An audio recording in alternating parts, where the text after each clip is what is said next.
गुजरात के वडोदरा में छाणी बाजवा रोड पर फिर एक बार बारिश के साथ भारी जलभराव हो गया, जिसका मुआयना करने म्युनिसिपल कमिश्नर अधिकारियों संग मौके पर पहुंचे। वडोदरा शहर सिर्फ 2 इंच बारिश में ही पानी हो गया है। कई इलाके ऐसे हैं जो हमेशा ही पानी से भर जाते हैं, वो इस बार भी जलमग्न है। इसी में शामिल है वडोदरा का छाणी बाजवा रोड, जो इस बार भी पानी से लबरेज है। इस इलाके का मुआयना करने म्युनिसिपल कमिश्नर अरुण महेश बाबू अधिकारियों के साथ मौके पर पहुंचे। इन दिनों वीएमसी ने अपने अधिकारियों को वॉकी टॉकी दिए हैं, जिसके जरिए आपस में कोऑर्डिनेशन आसान हो गया है। इसी से समस्या को सुलझाने की कवायद की जा रही है। बाजवा घरनाळू और दादाओना ज्यारथी रेलवे बनी है, ज्यारथी नाळू है त्यारथी पानी भराई जाए छे। ज्यारथी अमे कॉर्पोरेटर बन्या है त्यारथी एना सोल्यूशन माटे शुं करवुं जोईए एना माटे मेहनत करीए छीए। अत्यारे तमे 345 HP पम्प पानी खाली करवा माटे मूक्या है।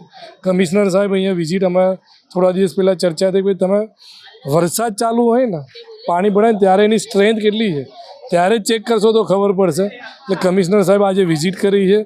अहींया जोता एवुं लागे छे बुलेट ट्रेन बनी है। बुलेट ट्रेन बन्या पछी अहींया पानीनी स्ट्रेंथ वधी है। पहला आटला प्रमाणमां पानी आवतुं नहोतुं, पहला खेतरोमांथी पानी નીકળી जता बुलेट ट्रेने रोड बनाव्या छे। एना लीधे नाळानी अंदर पानीनी स्ट्रेंथ वधी गई है। खाली करवा माटे समय लागे छे। एनी साथे साथे जे रेलवेनो ओवरब्रिज बनावવાનો છે એની आई थिंक डिजाइन पण फाइनल स्टेज पर છે।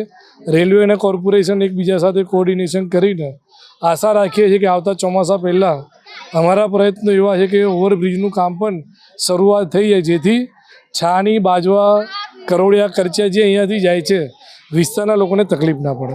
આ વોકી ટોકી સેટ્સ અમે રિસેન્ટલી ઇન્ટ્રોડ્યુસ કર્યા હતા, ખાસ કરીને સફાઈના ટીમ્સને એલર્ટ કામગીરી કરવા માટે। એટલે વહેલા સવારે 7 વાગે અમે રિપોર્ટિંગ લેવાનું શરૂ કરી દઈએ છીએ। વાયરલેસ સેટ્સ પહેલાં ફાયર ટીમ વાપરતી હતી એમરજન્સી ડિઝાસ્ટરમાં, પણ અત્યારે આપણે રૂટીનમાં આ સિસ્ટમ લાવીએ છીએ। એટલે સવારે 7 વાગે કમિશનરની અને કંટ્રોલ અને ડેપ્યુટી કમિશનર સોલિડ વેસ્ટના ટીમ્સ રિવ્યૂમાં આવી જાય છે। એટલે એક જ મેસેજમાં તમામ એસઆઈ રિપોર્ટિંગમાં આવી જાય છે। એટલે પહેલાં અમે એકવાર ફોન કરવું પડતું હતું અને અલગ અલગ લોકોને લોકેશન મેળવવું પડે, તો આ બધું અત્યારે ક્લિયર થઈ ગયું છે। એટલે સવારે એક મેસેજથી તમામ એસઆઈ ફિલ્ડમાં હોય છે, એમની લોકેશન્સ આવી જાય છે।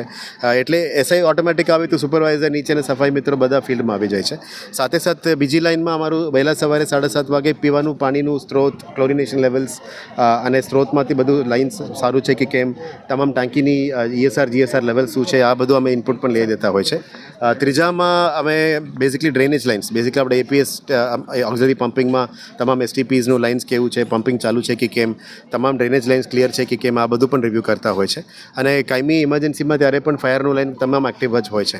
એટલે હવે આ સિસ્ટમ લાવવાથી તમામ અધિકારીઓ એલર્ટ રહે છે અને થોડો રિસ્પોન્સ ફાસ્ટ થાય છે, કારણ કે એક વોટ્સએપ મેસેજ અથવા વોટ્સએપ ગ્રુપ મેસેજથી બહુ ફેર નથી પડતું, પણ એક વાયરલેસ મેસેજમાં, સિંગલ મેસેજમાં 4 ડિપાર્ટમેન્ટ એક્ટિવ થાય છે। અને આપ જાણો છો કે મ્યુનિસિપલ સર્વિસીસમાં ખાસ કરીને પાણી, ડ્રેનેજ, રોડ રસ્તા અને સાફ સફાઈ, ફાયર, આ તમામ ડિપાર્ટમેન્ટ્સ એલર્ટ રહે તો અડધો પ્રોબ્લેમ આપણો સોર્ટ આઉટ થઈ જાય છે।